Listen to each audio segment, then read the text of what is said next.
उत्तर प्रदेश के परिषदीय प्राथमिक विद्यालय से लेकर के उच्चतर शिक्षा सेवा चयन आयोग के माध्यम से होने वाली असिस्टेंट प्रोफेसर तक की भर्ती अब एक ही आयोग के माध्यम से होगी, जिसे उत्तर प्रदेश शिक्षा सेवा चयन आयोग के नाम से जाना जाएगा।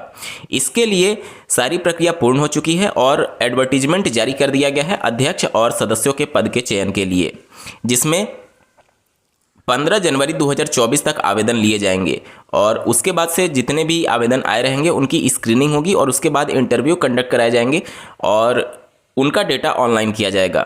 ये सभी चीज़ों के होने में लगभग 1.5 से 2 महीने का वक्त लग जाएगा। 15 जनवरी तक तो आवेदन ही होने हैं। अगर हम लोग मोटा मोटी 1.5 महीने भी जोड़ें तो फरवरी लास्ट खत्म हो चुका होगा और 2 महीने जोड़ लें तो मिड मार्च आ चुका होगा। मतलब मार्च तक तो ये सभी चीज़ें मान करके चलिए कि कुछ नया चीज़ आपको देखने को नहीं मिलेगा। जो भी अध्यक्ष और सदस्य होंगे उनको एक तरीके से चयन करने में ये समय बीत जाएगा।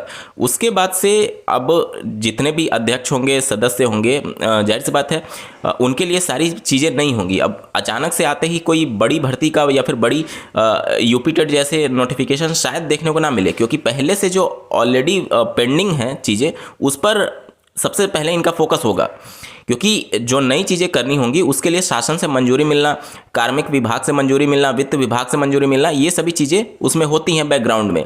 तो ऐसा नहीं है कि केवल शासन ने इनको परमिट कर दिया तो ये नोटिफिकेशन निकाल देंगे, नहीं। पहले वित्त विभाग से फंड एलोकेशन होता है उस परीक्षा को कंडक्ट कराने के लिए। इसके बाद से कार्मिक विभाग से अनुमति लेनी पड़ती है। तो ये सभी चीज़ों में अगर शासन इंटरेस्टेड रहा तभी चीज़ें प्रक्रियाएं तेज़ी से चलती हैं, अन्यथा की कंडीशन में आप देखेंगे उत्तर प्रदेश में महीनों लग जाते हैं। यूपी टेट 2021 का मामला आपके समक्ष था। कोविड से वो मामला वित्त विभाग से हो गया था, कार्मिक विभाग से सभी चीज़ें पेंडिंग चल रही थी और ये सभी चीज़ें करते कराते 1 साल 1.5 साल का वक्त लग गया था। तो सब कुछ डिपेंड करता है शासन के मंशा के ऊपर कि वह इन सभी चीज़ों को लेकर के कितना सीरियस हैं अथवा नहीं है।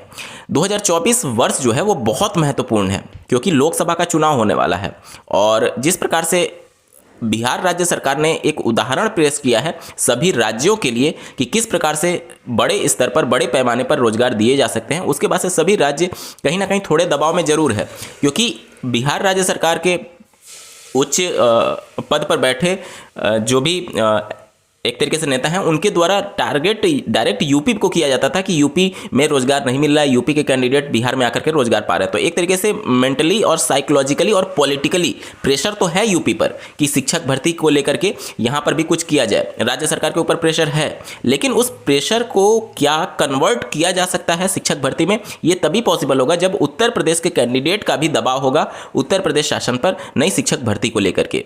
अन्यथा की कंडीशन में लगातार ये मामले सदन में उठते रहें कि शिक्षक भर्ती होगी अथवा नहीं होगी, तो वहाँ पर राज्य सरकार या फिर बेसिक शिक्षा मंत्री सीधे तौर पर कह देते हैं कि हमारे पास छात्र शिक्षक अनुपात जो मानक है उससे भी नीचे है, क्योंकि वो शिक्षा मित्रों को काउंट कर लेते हैं, जबकि आरटी मानक के हिसाब से आप शिक्षा मित्रों को काउंट नहीं कर सकते।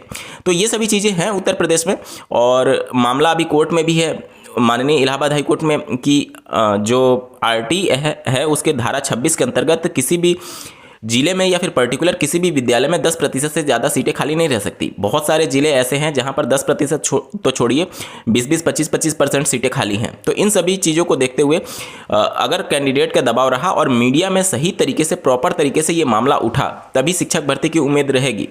क्योंकि यहाँ पर देखिए बहुत सारी चीज़ें हैं, क्योंकि 2024 का लोकसभा चुनाव इस समय सबसे ज़्यादा जो फोकस है वो राम मंदिर पर है। जनवरी 2024 में राम मंदिर पब्लिक के लिए खोले जाने का भी प्रस्ताव है, तो उसको बहुत बड़े पैमाने पर हाईलाइट करने के लिए और टारगेट करने के लिए उसको एक तरीके से मुद्दा बनाया जाएगा।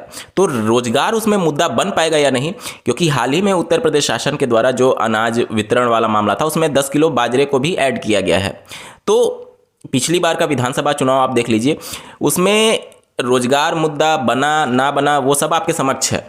लाभार्थी वाला मुद्दा इतना ज़्यादा यहाँ पर प्रबलता से उठा कि देखिए जो भी चुनाव होगा उसका परिणाम इसी बात पर डिपेंड करता है कि मुद्दा क्या बन रहा है। पिछले विधानसभा चुनाव में रोजगार मुद्दा नहीं बन पाया था। विपक्षी पार्टियों के द्वारा लगातार कहा गया कि हम इतने पदों पर परिषदीय प्राथमिक विद्यालयों में रोजगार देंगे, पेंशन की बात की गई थी, पुरानी पेंशन की बात की गई थी और भी बहुत सारी चीज़ें थी, जिसको दरकिनार करते हुए जो राशन वाला मुद्दा था वो ज़्यादा हावी हो गया सभी मुद्दों पर और कहीं ना कहीं वर्तमान सरकार फिर से सत्ता में आई।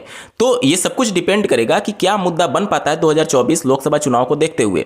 अभी हाल ही में जो 370 पर माननीय सुप्रीम कोर्ट के द्वारा जो डिसीजन दिया गया उसको लेकर के कहीं ना कहीं पहले केंद्र सरकार घिर रहती थी, अब उनके पास बाउंस बैक करने के लिए भी एक पॉइंट मिल गया है ऑनरेबल सुप्रीम कोर्ट के जजमेंट के बाद से।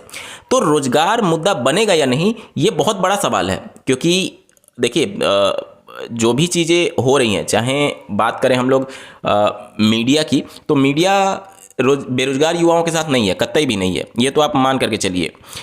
उनको टारगेट जो दिया जाएगा वही टारगेट वो हाईलाइट करेंगे। तो आपको अपने स्तर पर इसके लिए प्रयास करना होगा कि किस तरीके से आप अपने स्तर पर दबाव बना पाते हैं अथवा नहीं, क्योंकि मीडिया के भरोसे, सोशल मीडिया के भरोसे शिक्षक भर्ती नहीं आ पाएगी। 2024 की मैं बात बता रहा हूँ।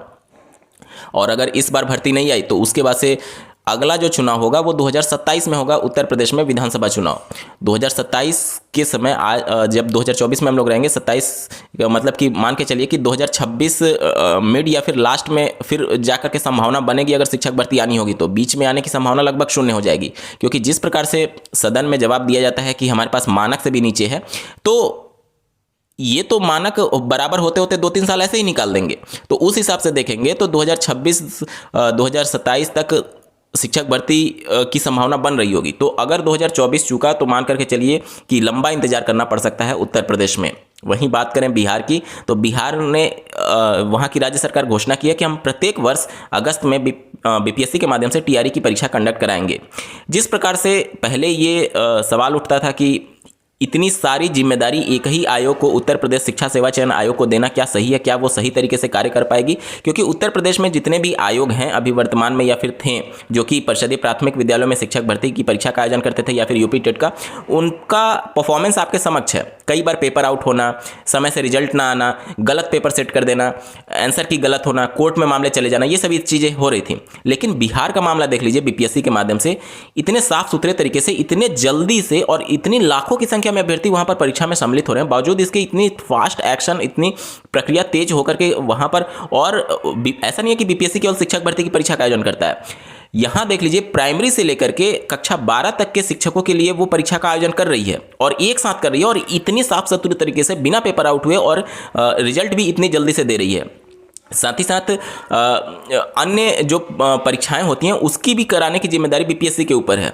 तो जब वो इतने साफ सुथरे तरीके से और इतने अच्छे ढंग से इतने कम समय में चीज़ों को मैनेज करके करा सकती है, तो फिर उत्तर प्रदेश में क्यों नहीं हो सकता है? तो ये सभी चीज़ों को कहीं ना कहीं बिहार से सीखना चाहिए सभी राज्यों को। ये सिर्फ उत्तर प्रदेश का मामला नहीं है, सभी राज्यों को। यहाँ पर उसी के संदर्भ में एक आर्टिकल प्रकाशित हुआ है। देखिए, फरवरी से पहले शिक्षा सेवा चयन आयोग से भर्ती विज्ञापन मुश्किल। ये तो नेचुरल चीज़ है कि नहीं हो पाएगा, चाहे कितना भी प्रयास कर लीजिए, फरवरी से पहले पटरी पर चीज़ें नहीं आ पाएंगी।